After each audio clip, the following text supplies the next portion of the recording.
Bienvenidos a todos a nuestro podcast. Hoy tenemos el honor de contar con un invitado excepcional, Rafael Brown. Él es licenciado en Derecho y Ciencias Políticas, actualmente presidente del Tribunal Administrativo Tributario.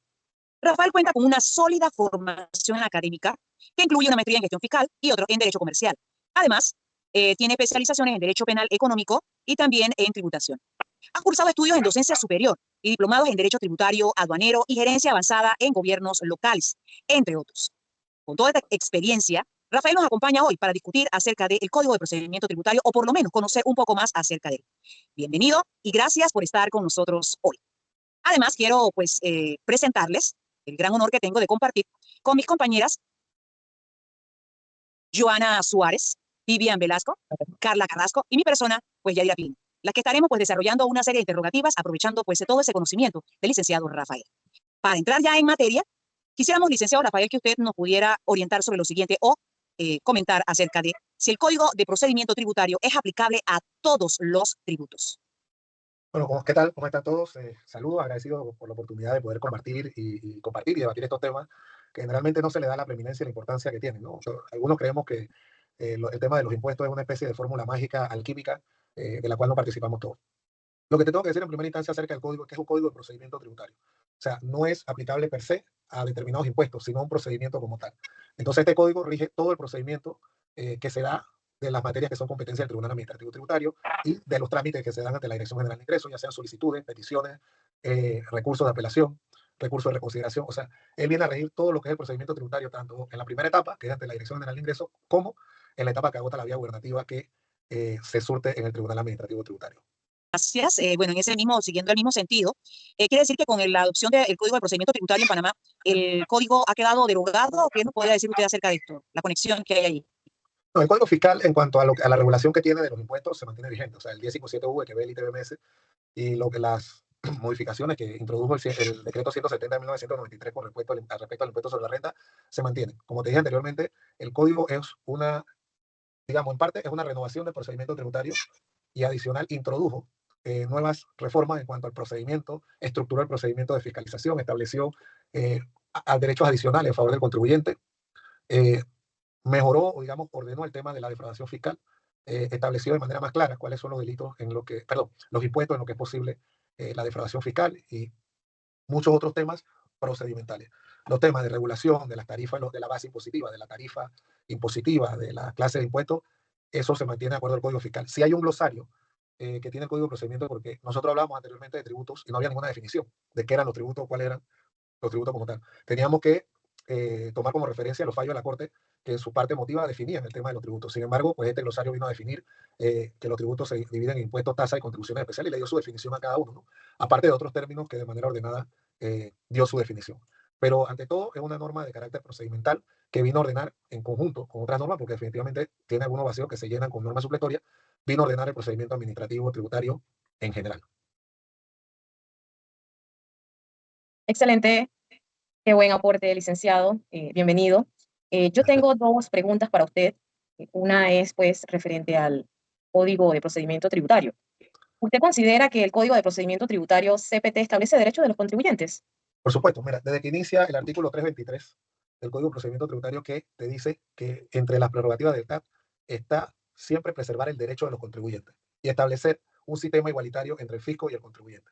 O sea, estamos enfrente de una Dirección General de Ingresos que no es omnipotente ni omnipresente, aunque ellos lo piensen así, y que hay un tribunal que de alguna manera genera una confianza de que el contribuyente tiene derechos.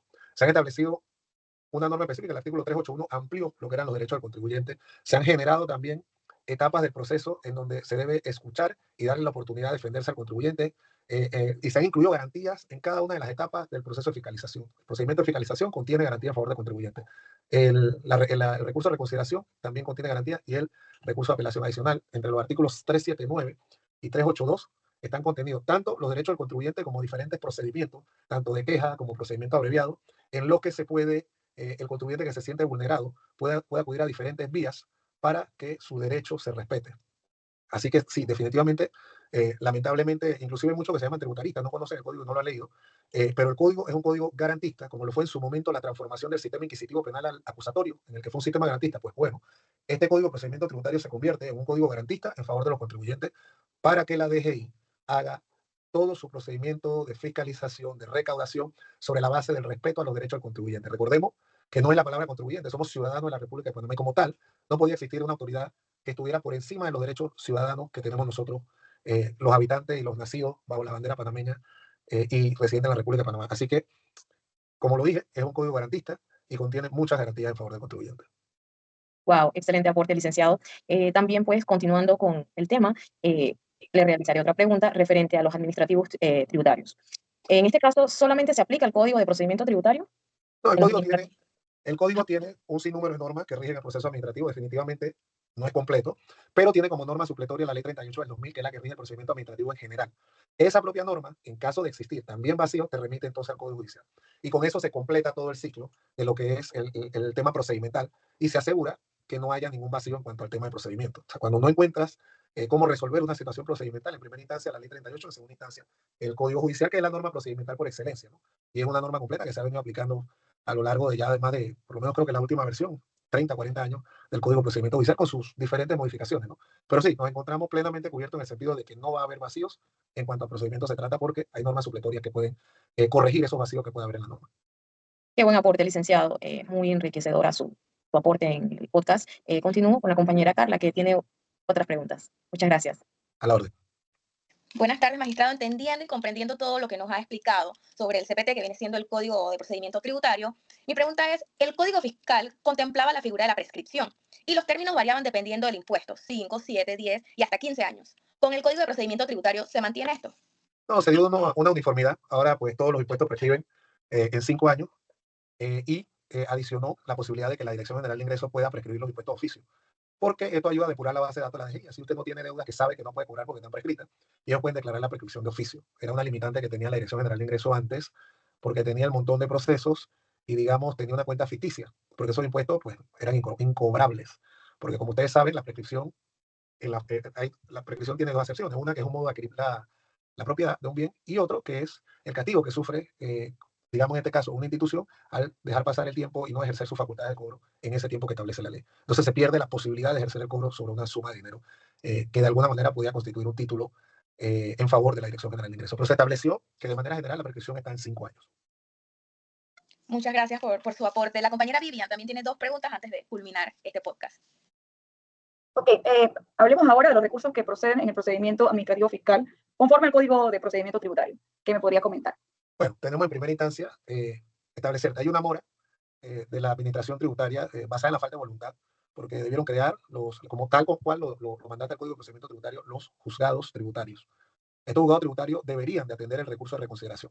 El procedimiento de fiscalización o el procedimiento ante la administración tributaria culmina con una resolución del director de ingresos. Esa resolución debiera ser susceptible de un recurso de reconsideración ante los juzgados tributarios. Posteriormente se surtirá, en caso de no estar conforme con esa decisión, el contribuyente pudiera ir en apelación al Tribunal Administrativo Tributario. Sin embargo, la falta de voluntad de los diferentes directores de ingresos durante estos años que no han querido crear los juzgados tributarios, principalmente para abrogarse ellos, ¿no? El poder de tanto expedir una resolución como expedir su reconsideración. Ha dado al traste de alguna manera con lo que quería establecer el código, que era un procedimiento mucho más garantista y mucho más independiente en cuanto a la decisión. Recuerda que la función de la Dirección General de Ingresos es recaudar. Desde un punto de vista jurídico y filosófico, eso representa un sesgo a la hora de administrar justicia, porque si yo lo que quiero es recaudar, por supuesto que yo no voy a andar por ahí declarando inocente a contribuyente y siempre voy a pugnar hacia el lado de yo poder recaudar. Obviamente la ley, sabiamente, por eso estableció un juzgado tributario y también en base a la ley 8 tenemos un tribunal autónomo independiente que es el Tribunal Tributario que resuelve esta causa. Bueno, en virtud de que esa moratoria existe, aquí hay dos recursos, el recurso de reconsideración que deberá surtirse ante el juzgado tributario, pero que todavía debe ser resuelto por el director de ingresos y el recurso de apelación. Antes de la vigencia del código existía el artículo 1185 que establecía que la causa tenía que ser resuelta en un máximo de 4 meses. Pasado ese tiempo, el contribuyente podrá, o sea, esa era la palabra que decía, podrá, dentro de los 15 días siguientes, irse en apelación directa al Tribunal Tributario porque se consideraba que se había configurado el silencio administrativo. Actualmente, con el Código de Procedimiento Tributario, se puede renunciar al recurso de reconsideración e irse directamente en apelación al TAT. No quedó muy claro que en el tema de las solicitudes, en el tema de los recursos sí, o sea, sí queda claro que se puede acceder al Tribunal Tributario, pero en el tema de las solicitudes, estableció que pasado un mes entonces se tiene que ir por lo que establece la ley 38. La ley 38 entonces te remite directamente a la sala tercera de la Corte. Yo todavía no visualizo a los 3 magistrados de la Corte resolviendo, por ejemplo, una solicitud de exoneración o una consulta o cualquier otro trámite que no sea un recurso de plena jurisdicción o de nulidad. Ahí estamos haciendo algunas consultas a la Procuraduría de la Administración en el sentido de que se reciba el mismo tratamiento que reciben los recursos. Pero estos son los dos recursos que se surten en el procedimiento tributario. Sin embargo, a pesar de que no son recursos, son acciones, en el caso de la jurisdicción coactiva, el Tribunal Tributario pues resuelve en única instancia, ya no como tribunal de segunda instancia, sino como tribunal de única instancia, lo que son las excepciones, nulidades y exigencias que se den dentro del proceso de jurisdicción coactiva.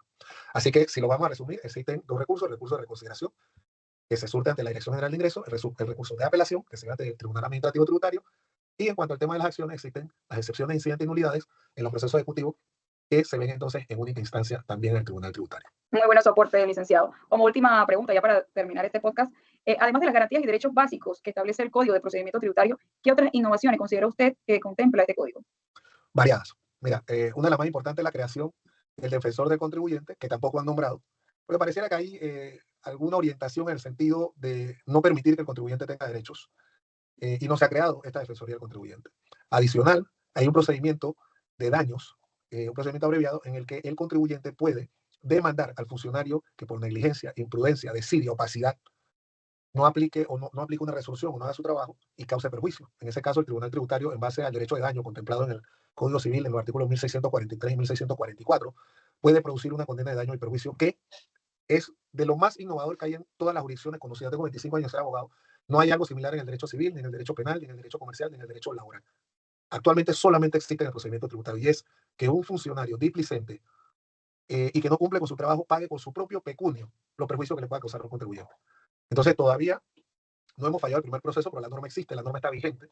También hay un procedimiento de queja en el que se puede directamente también el contribuyente interponer una queja contra determinado funcionario, cualquiera que sea, así sea el director de ingresos, ante el ministro del ramo, en razón de que éste pueda estar efectuando actuaciones que puedan perjudicar al contribuyente, injusta o arbitraria, que puedan estar afectando a un contribuyente. Entonces, yo diría que estos son los aspectos, digo, entre muchísimos. Por ejemplo, establecer, y se me ocurren muchos ejemplos, en el procedimiento de fiscalización. Antes las fiscalizaciones duraban el tiempo que le diera la gana al departamento de fiscalización. Actualmente duran 6 meses, se pueden ampliar el doble del periodo, dependiendo si es una cuestión de precio de transferencia o de derecho internacional, pero debe durar 6 meses. También se establece un procedimiento de regularización en que el contribuyente tiene una etapa para hacer valer derechos, puede pedir una audiencia, puede presentar pruebas, en fin.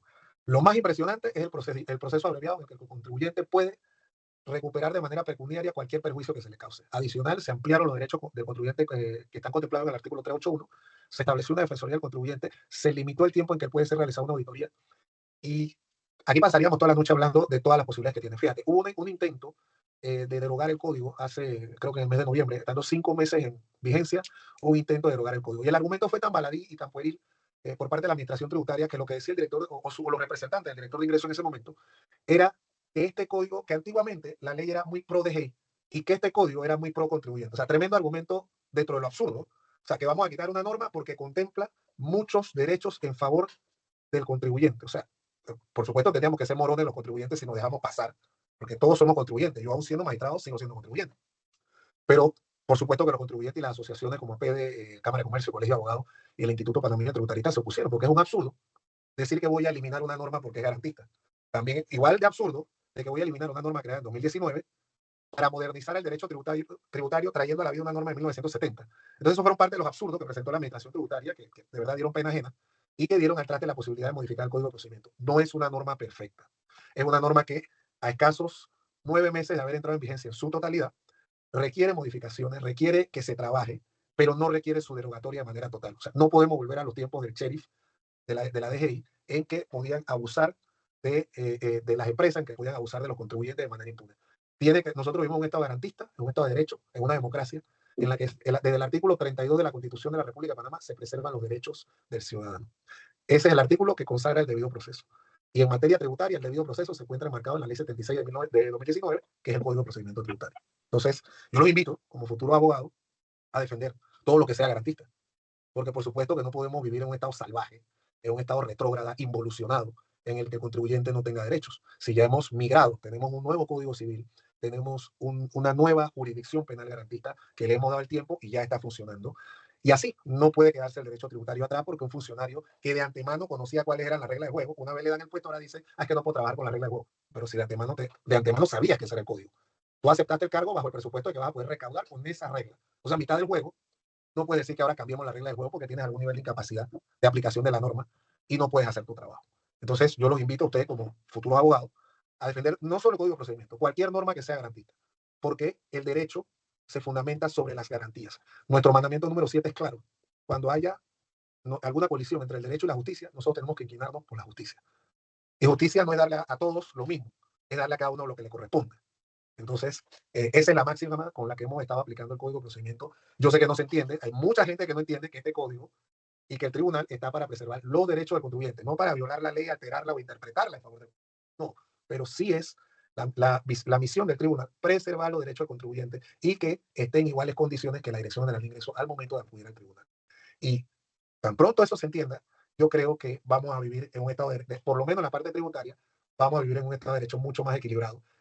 Lamentablemente, y esto lo voy a decir vernacularmente, no le entra el agua al coco a los directores de ingresos y no entienden que tienen que hacer su trabajo dentro de lo que establece la ley, el respeto a la ley. En la medida en que los directores de ingresos y los funcionarios, jerarcas, porque hay muchísima gente profesional en la Dirección General de Ingresos, pero los jerarcas, las cabezas, entiendan que hay procedimiento y que hay garantía y que hay que cumplir con la ley, creo que nosotros vamos a mejorar la recaudación. Mientras eso no se dé, van a seguir dándose las situaciones que se dan. Es importante también decirle, porque no es de ahora, cuando Rafael Brown preside el Tribunal Administrativo Tributario, que la DGI no tiene éxito en el tribunal, no, siempre han tenido un 64%, digamos, no de pérdida, pero de revocatoria o modificación de resolución. O sea, desde los 12 años que tiene de funcionar el tribunal, esos son los porcentajes que siempre ha mantenido la Dirección General de Ingresos. ¿Qué quiere decir con esto?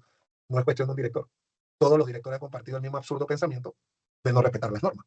Entonces, eso ha provocado que siempre mantengan este porcentaje de revocatoria y modificación de sus decisiones en el tribunal. Y por último, si ustedes en algún momento escuchan a un director de ingresos decir que es que el tribunal le afecta a las recaudaciones, desmiéntanlo, porque lo que hay en el tribunal como procesos es una mera expectativa que tiene la Dirección General de Ingresos de alcanzar a un contribuyente o de cobrarle a un contribuyente, para decirlo en palabras pobres. Y esa expectativa equivale a un 0.2% de la recaudación. Entonces, dentro de un 100%, mal un 0.2% puede afectar una recaudación. Entonces, cada vez que surge ese argumento incapaz, yo me veo en la obligación de desmentirlo. El tribunal no tiene la capacidad de afectar la recaudación porque no fue concebido de esa forma.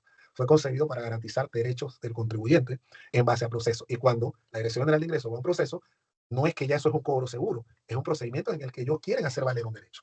Y ese derecho, aun cuando ocurre en su favor, todavía falta toda la fase de cobranza.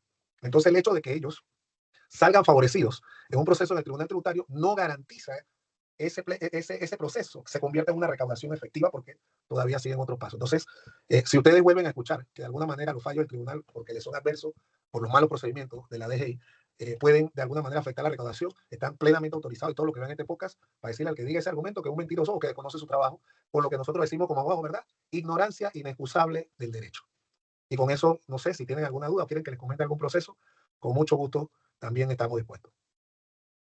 Definitivamente que ha sido, pues, muy satisfactorio compartir el tema de su conocimiento, de su experiencia. Muchísimas gracias a usted, licenciado Brown, presidente del Tribunal Administrativo Tributario. Hoy es digamos, un paso a conocer algo más acerca del Código de Procedimiento Tributario. Definitivamente importante el tema de la equidad, el tema del cumplimiento de las funciones y, sobre todo, aprovechar el sistema garantista. Muchísimas gracias por esta experiencia y no será la única vez. Esperamos poder contar con usted en otro podcast para poder compartir con el resto de las personas que visitan, pues, nuestro espacio. Así que muchísimas gracias. Gracias también a Joana, Viviana, Carla, y les invitamos a que puedan ver este podcast. Les dejamos el link para que pueda visitarlo y de esa manera también hacer sus preguntas y sugerencias para una próxima vez. Muchísimas gracias y nos veremos pronto.